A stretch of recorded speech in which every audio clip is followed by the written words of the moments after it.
Ladies and gentlemen, good morning and welcome to Gachis Kamen TV, the Towards Man Black Africa. A very cold morning in Kiabu for sure.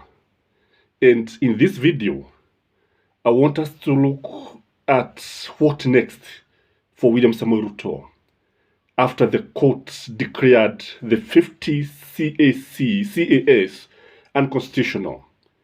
Kwa sababu watu wengi hususan wale wa upande wa mlego wa Kenya Kwanza, they have been bragging that William Samoei Ruto has never lost a fight. And they are giving the history of William Samoei Ruto kutoka wakati ambapo alimshida Ruben Chesile as member of Eldoret North. That was long time ago. Again, all the way to 2023. But I can tell you that William Samoei Ruto loses. I just want to give an example of the 2010 constitution, kwamba alikuwa amepiga katiba hii yeye pamoja na mlego wa kanisa walikuwa upande mmoja, na si ajabu hata wakati huu wamekuwa katika mlego mmoja na wakapoteza, wakashindwa na upande wa serikali ikiongozwa na Raila Amolo Odinga na Mwai Kibaki. So William Samoei Ruto, those who are saying that he has never lost a battle, I can correct you and say it is not the case. So what next for William Samoei Ruto? Kindly like this video at this juncture, and for our viewers, kindly leave a comment and can even share this video. What can William Samoei Ruto do, or what is going to happen? The first thing, which is obvious, is that the government is going to appeal the case. It is going to go to the appeal court, and if it doesn't win, it can even go to the apex court, that is the Supreme Court. Pale ambapo kutakuwa na mambo ambayo yanazungumziwa pale, tuone vile ambavyo majaji wanaweza kuamua pale. And I know very well that there is a lot of hope in the Supreme Court. The Supreme Court is usually very friendly to William Samoei Ruto. Huo ni ukweli wa mambo. And when you look at the relationship between the Chief Justice Martha Koome na the Chief Executive William Samoei Ruto, the CEO of the country, utaona kwamba kuna uhusiano wa kirafiki, sio ule ambao tunauona katika the High Court and the Court of Appeal, because it is in the High Court and the Court of Appeal ambapo hapo tunaona sheria zinafuatiliwa kwa karibu sana, and the judges are very keen when it comes to following the rule and the constitution. That is the truth of the matter. The second thing that they can decide to do is to amend the constitution. They can amend the constitution, and because this one they can do through parliament. So one of the functions of the parliament is to make laws and amend the same laws. The parliament can also decide to amend the constitution. But the big question is, which method are they going to use to amend the constitution? Is it the referendum or is it through parliament? As per the constitution, I believe the structure of the government can only be changed through a referendum. So they can amend the constitution through a referendum. Because if they go to parliament, if they go the parliamentary way, the first thing that will happen is that it will be unconstitutional. And secondly, they cannot raise the 2/3 that is required to change the clause or the constitution. Kwa hivyo lile jambo ambalo tunaweza kusema hapa ni kwamba are they likely to change the constitution? I believe William Samoei Ruto can go all the way to do this so that he can appease his friends. Unajua alikuwa amewaahidi, kwa sababu jambo moja ambalo nimeweza kumfanya afuate njia hii ni kwa sababu katika mlego wa Kenya Kwanza kuna watu wengine wanasema kwamba William Samoei Ruto knew that what was doing is unconstitutional, and he just wanted to clean his hands. Alikuwa anataka anawe mikono yake ndio awabie sasa, sio mimi nilifanya hivi, ni koti iliamua hivi. So you not be blamed by the Kenya Kwanza, kwa sababu kama hagiwateua basi wangeweza kutoroka katika mlego wa UDA. But now that it is the court that has declared the CAS unconstitutional, then his hands are clean. That is another school of thought. Jambo lingine ambalo William Samoei Ruto anaweza kufanya ni kwamba anaweza kupuuza the court orders. Yeah, he can decide, because you see, making a ruling is one thing, implementing the ruling is the other. Because kile ambacho tunajua ni kwamba the best the court can do is to do what it did.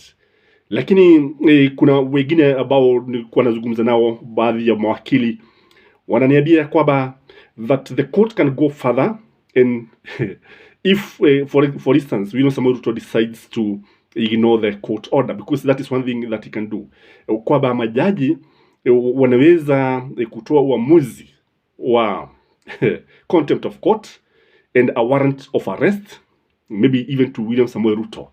They can go further and they can even force William Samoei Ruto to resign. Those are some of my good lawyers. Two of them indeed were telling me that that is not the edge. Whether William Samoei Ruto ignores, the court can decide to do that. But the big question, the debate that we had yesterday is sasa wakitoa huo uamuzi waseme kwamba warrant of arrest, who is going to arrest William Samoei Ruto? Ni nani ambaye ataweza kufanya hivi? What can happen is that he will become a pariah, an international pariah, and that is the only way he can be forced to do it. Kwa hivyo, the other thing is that I believe William Samoei Ruto has the option of accepting the verdict.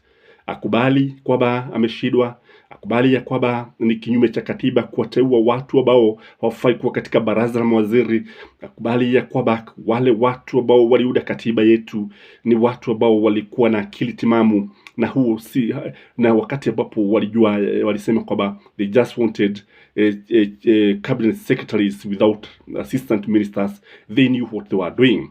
Kwa hivyo ni vizuri akubali na ajue kwamba that the people are supreme and there's nothing you can do because all power belongs to the people. I think that is the best option if you ask me.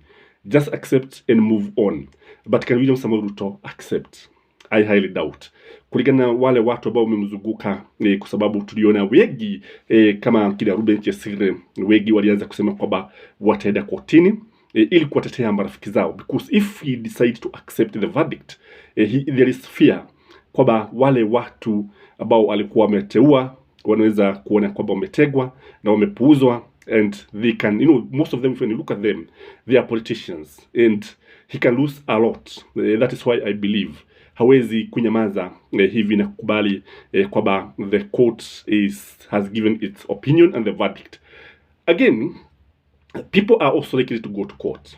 Wengi wataenda kotini, na wakienda kotini, they are going to ask the court to declare the prime cabinet secretary unconstitutional. Kwa sababu wakati ambapo alimteua alisahau vizuri sana. Kwa sababu tuliona jana majaji wetu waliueleza wananchi vizuri sana kwamba the cabinet shall consist of the president, the cabinet shall consist of the deputy president, and not less than 14 and not more than 23 cabinet secretaries, and the attorney general. End of discussion. There's nowhere the prime cabinet the secretary is mentioned. Kwa hivyo watu watajitolea, wataenda kotini, and William Samoei Ruto should do everything possible to avoid this embarrassment, because I can tell you it is just a matter of time, kwa sababu mtego wa panya hushika waliokuwemo na wasiokuwemo. William Samoei Ruto sasa amenaswa, na wale the chief administrative secretary wamenaswa, wamefurushwa, wametolewa nyama mdomoni, na sasa William Samoei Ruto should try as much as possible to save his friend Musalia Mudavadi, kwa sababu his office is illegal if you ask him. Again, Kenyans are still going to go to court and declare, because there are strangers in cabinets. There is the Secretary General of UDA. There is also the Chief Advisor or Security Advisor, is it Monica Juma? And ukiangalia utaona kwamba kuna mengi ambayo William Samoei Ruto anafanya ni kinyume cha katiba, na kile ambacho tunatarajia hapa ni watu watajitolea, wananchi watajitolea kupigania haki, kupigania katiba, kwa sababu William Samoei Ruto aliapa kwamba ataifuata na kuwatumikia Wakenya na atafuata katiba, na akasema Mungu amsaidie. Kwa hivyo watu wako macho na mahakama vile vile iko macho. The court is there to arbitrate when there is a dispute, and the court is just doing that. Again, there are other things that William Samoei Ruto has done and Kenyans can rush to court. For example, the lifting of ban of logging is illegal. Now, if you ask me, it is going to cause a lot of deforestation, and Kenyans can move to court again and declare and ask the court to declare whether what William Samoei Ruto did is the right thing, because he is endangering the lives of Kenyans. He's endangering the lives of the flora and the fauna in our country. That is the truth of the matter. The animals, the birds, human beings are in danger of deforestation. So what Kenyans are going to do, because now what the court did, it just emboldened Kenyans, imewafungua macho na wanaona kwamba kuna matumaini, kuna nuru gizani, na kwa hivyo William Samoei Ruto should bless for a big battle ahead. The big question is he equal to the task? Only time will tell. Kindly remember to like this video, and may you have a blessed day. Till next time, bye bye.